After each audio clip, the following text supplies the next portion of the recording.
22절에서 33절까지 말씀을 함께 읽겠습니다. 신약성경 마태복음 14장 22절에서 33절까지 말씀입니다. 신약성경 24면에 있습니다. 한 목소리로 함께 하나님의 말씀을 읽습니다.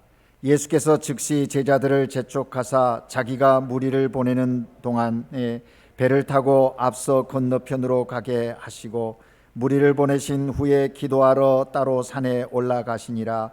저물매 거기 혼자 계시더니 배가 이미 육지에서 술이나 떠나서 바람이 거스림으로 물결로 말미암아 고난을 당하더라. 밤 사경에 예수께서 바다 위로 걸어서 제자들에게 오시니 제자들이 그가 바다 위로 걸어오심을 보고 놀라 유령이라 하며 무서워하여 소리를 지르거늘 예수께서 즉시 이르시되 안심하라 나니 두려워하지 말라. 베드로가 대답하여 이르되 주여 만일 주님이시거든 나를 명하사 물 위로 오라 하소서 하니 오라 하시니 베드로가 배에서 내려 물 위로 걸어서 예수께로 가되 바람을 보고 무서워 빠져가는지라 소리를 질러 이르되 주여 나를 구원하소서 하니 예수께서 즉시 손을 내밀어 그를 붙잡으시며 이르시되 믿음이 작은 자여 왜 의심하였느냐 하시고 배에 함께 오르매 바람이 그치는지라 배에 있는 사람들이 예수께 절하며 이르니 진실로 하나님의 아들이로소이다 하더라. 아멘. 2022년 첫 주일입니다.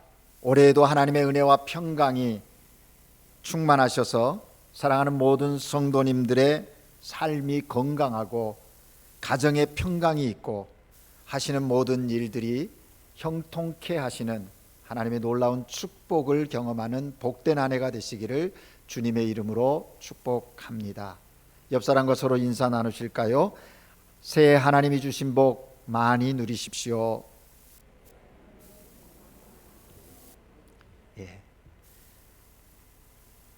복 많이 받는 것, 주신 복 잘 누리는 것, 그리스도인의 삶이어야 함을 잊지 마시고 이 한 해에도 하나님이 여러분에게 주신 세밀한 사소한 것에도 감사하면서 그 복을 잘 누리는 그런 복된 하나님의 사람들 되시기를 바랍니다.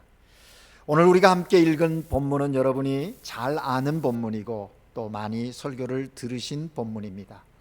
특별히 이 본문의 사건이 일어나기 전 앞부분에 보면 예수님께서 한 어린아이의 도시락으로 5,000명을 먹이신 그리고 남은 음식이 12바구니 거두어 드린 그 놀라운 기적이 기록된 기적의 사건 이후에 있었던 내용입니다.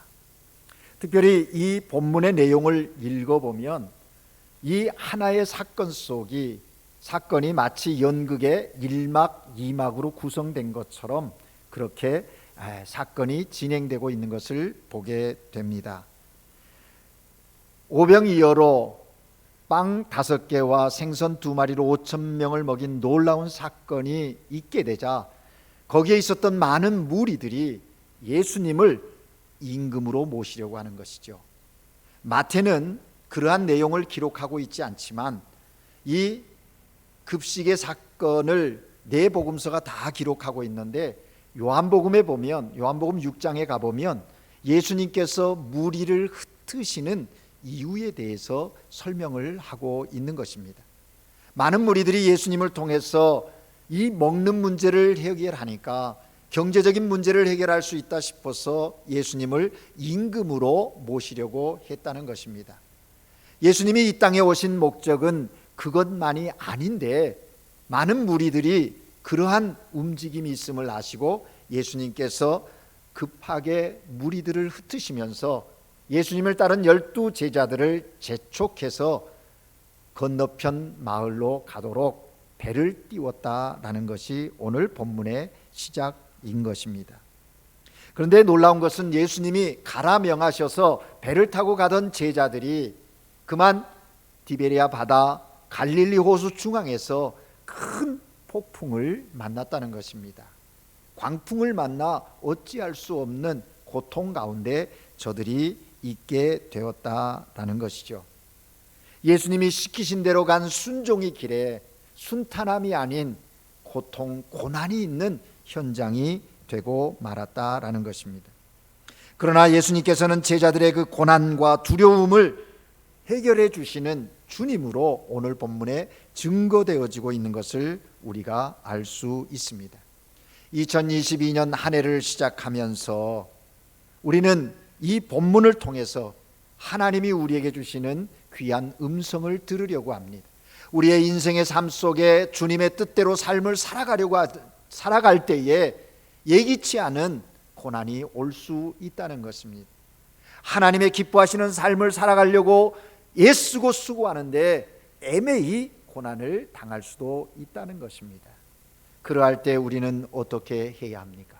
오늘 본문의 사건을 통해서 그 고난과 두려움의 현장 속에 예수님께서 어떻게 그 문제들을 해결해 주셨는가 보면서 이 한 해 살아가는 동안 우리도 그 예수님의 은혜를 덧입어 승리하는 복된 한 해가 되기를 바라는 것입니다. 예수님은 제자들을 어떻게 고통과 두려움으로부터 벗어나게 해 주셨습니까? 먼저는 예수님이 제자들의 그 고난의 현장에 찾아와 주셨다라는 것입니다. 오늘 본문 24절 25절에 보면 배가 이미 육지에서 술이나 떠나 바람이 거스림으로 물결로 말미암아 고난을 당했다. 여러분, 제자들이 누구입니까? 어려서부터 갈릴리 호수에서 자라났던 뱃사람들 아닙니까? 누구보다도 그 날씨나 그 바다의 상황들을 잘 판단하고 어떤 위기 상황에 잘 대처할 수 있는 자들 아닙니까? 그럼에도 불구하고 그들이 그곳에서 삶이 잔뼈가 굵은 자들인데 오늘 본문에 보면 그들이 바람이 거스림으로 고난을 당했다, 그렇게 증거하고 있는 것입니다. 그 바람이 자신들이 경험했던 에삿바람이 아닙니다. 그 바람이 불고 그 고난의 현장이 어느 정도였는가? 오늘 25절에 보면 밤 사경이라고 기록하고 있다는 것입니다. 24시간을 12시간을 3시간씩 나누거든요. 그러면은 이 사경이라고 하는 것은 바로 새벽 3시에서 6시, 해가 뜨기 전, 그러니까 가장 깊은 시간이에요. 5천 명을 먹이는 사건이 저녁 시간이었다면 어느 정도 시간을 지금 배에서 그 광풍하고 사투하고 있는지를 우리가 짐작해 볼 수 있다는 것입니다. 여러분, 순풍이면 얼마나 좋겠습니까? 그런데 거스리는 역풍이기에 굉장히 힘겨운 시간을 보내고 있다는 것입니다. 사랑하는 여러분, 우리의 삶 가운데도 이러한 때가 있을 것입니다. 우리의 삶의 현실이 정말 견디기 어려운 고통의 순간 있을 수 있습니다. 그러한 고통의 현장에 주님은 찾아오시는 분이시다 증거하고 있는 것입니다. 예수님께서는 기도를 마치신 후에 제자들을 만나시기 위해서 호수 위로 걸어갔습니다.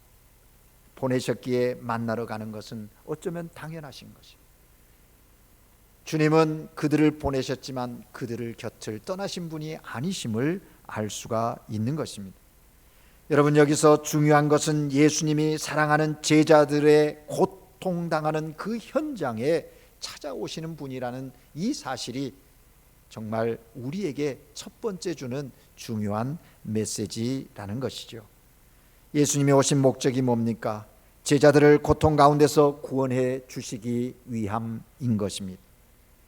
여러분, 이 사실을 잊어버리면 우리가 오늘 이 시대를 살아가면서 자그마한 일에도 어떤 문제 앞에서도 낙심하고 두려워하게 된다는 것이, 내 삶의 현실 속에 늘 함께 하시고 언제나 나의 그 고난의 현장 속에 찾아오시는 주님에 대한 확신이 흔들리면 문제가 있게 된다라는 것입니다. 예수님은 결코 우리를 예면하지 않으시는 분이심을 먼저 믿고 이 한 해를 시작하시는 여러분 되시기를 주님의 이름으로 축복합니다.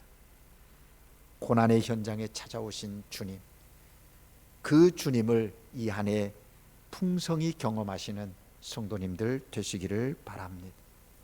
2022년 한 해가 어쩌면 지난해보다 더 어려운 해가 될지도 몰라. 더 고통스럽고 더 힘겨운 삶의 현장이 될지도 모른다는 것이죠. 그럼에도 불구하고 우리가 꼭 기억하고 확신해야 할 것은 주님이 그 현장 속에 함께 하시고 또 찾아오시는 주님이다라는 것입니다.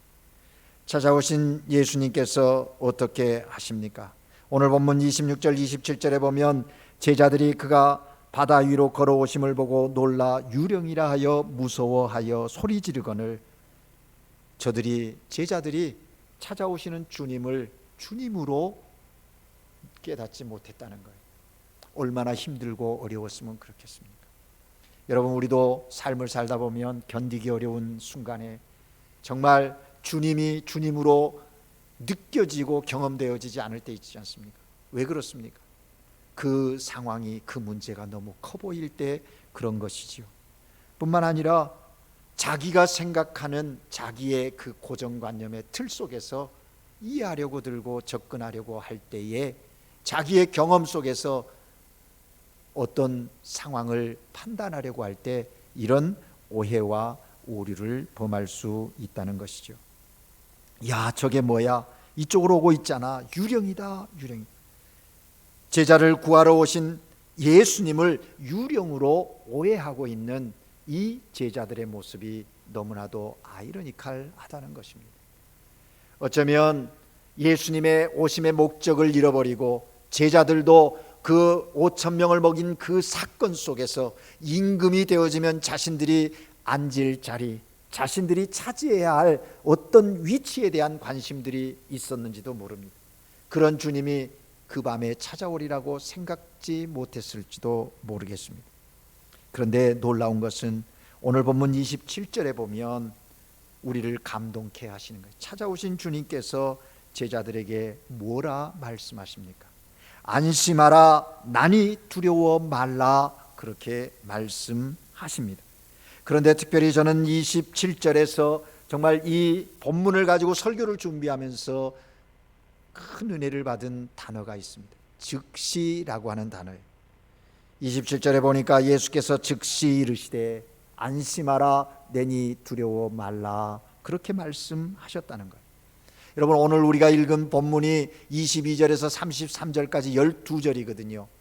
그런데 그 말씀 속에 즉시라는 말이 3번 반복되어지고 있는 것을 발견합니다.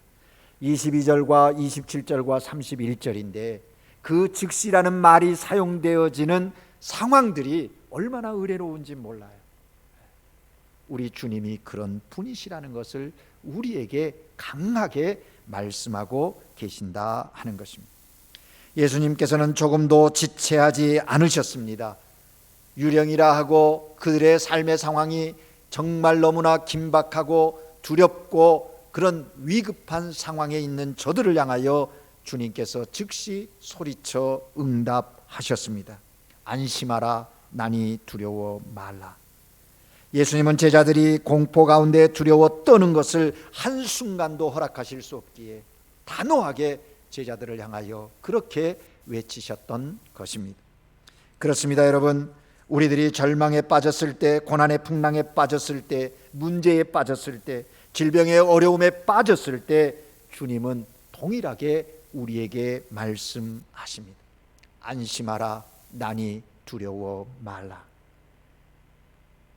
깔멘세 소이조 노 땡간 미에도. 어떤 풍랑이 몰려와서 여러분을 고통 가운데 몰아넣는다 할지라도 우리는 이 주님의 음성을 기억하며 살아야 할 것입니다. 여러분, 이 한 해의 삶을 살아가는 동안 경제적이든 또 정신적이든 관계 속이든 여러 가지 많은 문제들을 만나게 될 텐데 두려움에 절망 가운데 낙심하는 상황 속에 처한다 할지라도 주님의 이 말씀을 꼭 기억하실 수 있기를 바랍니다. 자신을 유령이라고 오해하는 제자들을 책망하시기보다는 오히려 그들을 안심시키고자 하시는 주님의 마음을 우리는 여기서 느낄 수 있어야 하는 것입니다. 안심하라, 나니 두려워 말라. 우리가 안고 있는 근심과 두려움을 제거해 주시기 위한 주님의 마음을 확연히 느낄 수 있는 것입니다. 이 한 해를 사는 동안 우리들의 삶의 순간에 두려움이 몰려올 때 이 주님의 음성을 들을 수 있는 축복이 여러분에게 있기를 바랍니다. 이렇게 해서 1막이 이 사건 속에 끝나는 거예요. 이것만으로도 우리에게 은혜가 되지 않습니까? 그런데 이 사건의 2막은 베드로를 통해서 다시 전개되고 있다라는 것입니다. 여러분, 제자들 가운데 가장 성급한 사람이 누구입니까? 성격이 급한 사람 베드로 아닙니까? 물 위로 걸어오시는 분 예수님일 것 같은 느낌이 드니까 그는 서슴지 않고 예수님을 향하여 이야기합니다. 28절에 보니까 베드로가 대답하여 이르되 주여, 만일 주님이시거든 나를 명하여 물 위로 오라 하소서. 베드로이기에 주님께 이렇게 말할 수 있지 않았을까? 예수님을 따르는 제자들의 다 똑같지 않고 다양하지요. 의심 많은 도마 같은 경우는 베드로가 하는 것 보고 아마 따라서 했을지 모르겠어요. 눈으로 확인한 후에. 유다 같은 사람은 그 바다 위를 걷는다고 해서 뭐 돈이 되나 그런 생각을 하면서 관심도 없었는지도 모릅니다. 그런데 베드로는 대강 맞는 것 같으면 행동으로 옮기는 제자임을 알게 되죠. 뿐만 아니라 이렇게 했던 이 베드로가 16장에 가서 고백을 하고 정말 21장까지 요한복음 21장에 보면 그가 예수님의 그 수제자로서 양을 치라고 새 사명을 부여받는 그런 베드로 됨을 우리가 확인할 수 있지 않습니까? 베드로가 주님께 말합니다. 만일 주님이시거든 나를 명하여 물 위로 오라 하소서. 이 말을 들은 주님께서 베드로를 향하여 말씀하십니다. 짧게 한마디 하시죠. 오라고 말씀하세요. 주님의 음성을 들은 베드로가 용기를 내서 거친 파도를 위해 발을 내딛었습니다. 그 순간 놀라운 일이 벌어졌습니다. 베드로가 물 위를 걸은 거예요.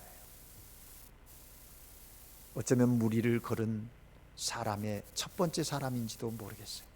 여러분, 오늘 우리가 읽은 본문 29절과 30절 사이 정말 짧은 부분에 아무 그 다음에 말이 없어요. 그죠? 걸어서 예수께로 갔다라는 거예요. 이 부분을 보면서 정말 갔을까 의문을 갖지 마십시오. 갔어요. 30절에 보니까 걸어갔기에 빠져 들어갔다는 거예요. 바람을 보고 빠져 들어갔다라는 거예요. 몇 걸음을 걸었는지는 우리가 알 수 없습니다. 그러나 분명한 것은 오라 하시는 주님의 음성을 듣고 갔을 때 그가 담대하게 걸을 수 있었다라는 것입니다. 그런데 걷다가 갑자기 생각이 들어서 돌아보니까 지금 자기가 어디 가고 있는가? 순간 옆에 있는 풍랑을 보고 자기 자신을 보는 순간 어떻게 됐어요? 30절에 바람을 보고 무서워 빠져가는지라. 우리는 여기서 깨닫게 됩니다. 우리의 시선이 어디에 있어야 하는가? 어디에 있어야 하는가? 어쩌면 베드로가 자기를 보고서 내가 물 위를 걷고 있네, 자기 스스로도 놀랐는지 모릅니다. 이제 죽겠구나, 이제 물에 빠져들어가겠구나. 그때부터 그 마음속에 두려움과 무서움이 자리하게 되었다는 것입니다. 여러분, 베드로가 계속 주님만 바라보고 갔더라면 안 빠졌을 것을. 왜요? 주님이 오라 하셨으니까. 주님만 보고 갔더라면. 그렇습니다. 여러분, 우리도 하나님이 우리에게 주신 약속의 말씀을 붙들고 말씀대로 살면 우리는 세상 가운데 빠지지 않을 것입니다. 문제 가운데 빠지지 않을 것입니다. 상황 가운데, 시험 가운데 빠지지 않게 될 것입니다. 그런데 우리가 왜 시험에 들고 절망에 빠지고 문제 가운데 빠지는 것입니까? 주님께로부터 눈을 떼고 사람을 바라보고 환경을 바라보고 연약한 자기 자신을 바라보기에 그 문제 속에, 그 사건 속에, 그 상황 속에 빠져버리고 마는 것이. 그래서 그 한계를 넘어서지 못하고 실패하고 두려워하고 절망하게 된다라는 것입니다. 그러므로 오늘 하나님은 이런 베드로를 통하여 우리에게 분명하게 말씀해 주고 계십니다. 주님께만 시선을 꼭 고정시키고 나아가라. 우리의 시선을 주님께 고정시키라고 말씀하십니다. 히브리서 기자는 한 걸음 더 나가서 믿음의 주요 온전케 하신 예수 그리스도를 바라보라. 그를 바라보고 인생의 길을 가라는 것입니다.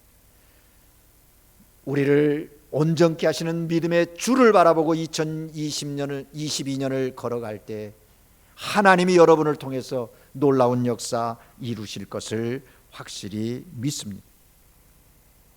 여러분 보십시오. 주님을 바라보고 걸어가던 베드로가 바람을 보고 무서워서 빠져들어가게 됐다는 거예요. 그런데 거기서 끝났습니까? 베드로가 죽었습니까? 베드로는 또 우리에게 이러한 도전을 주는 거예요.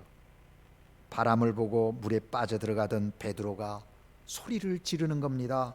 주여 나를 구원하소서, 주여 나를 구원하소서, 세뇨르 살바르메, 나를 구원해달라고 외치는 것이에요.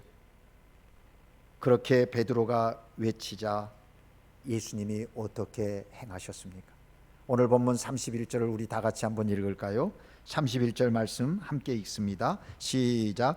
예수께서 즉시 손을 내밀어 그를 붙잡으시며 이르시되 믿음이 작은 자여 왜 의심하였느냐 하고. 아멘. 물속에 빠져들어가던 베드로 손을 예수님께서 즉시 잡았다라는 거예요. 어느 정도 빠질 때까지 두고 보시지 않았어요. 너가 나를 의심해? 그렇게 믿음 없이 살아?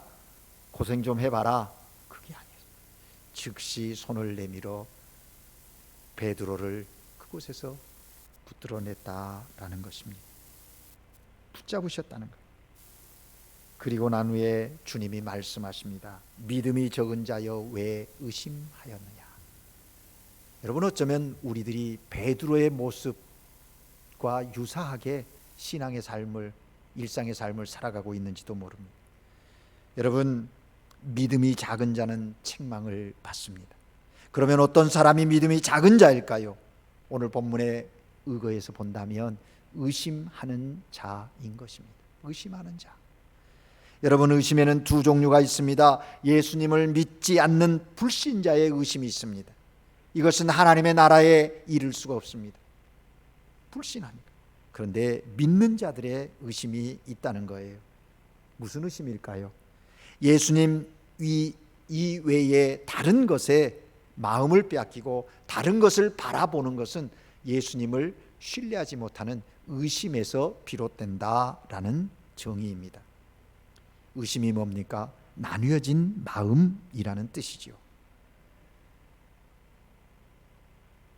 우리들이 연약해서 사실 때때로 의심하기도 하고 시험에 빠질 수도, 베드로와 같은 상황에 이를 수 있어요.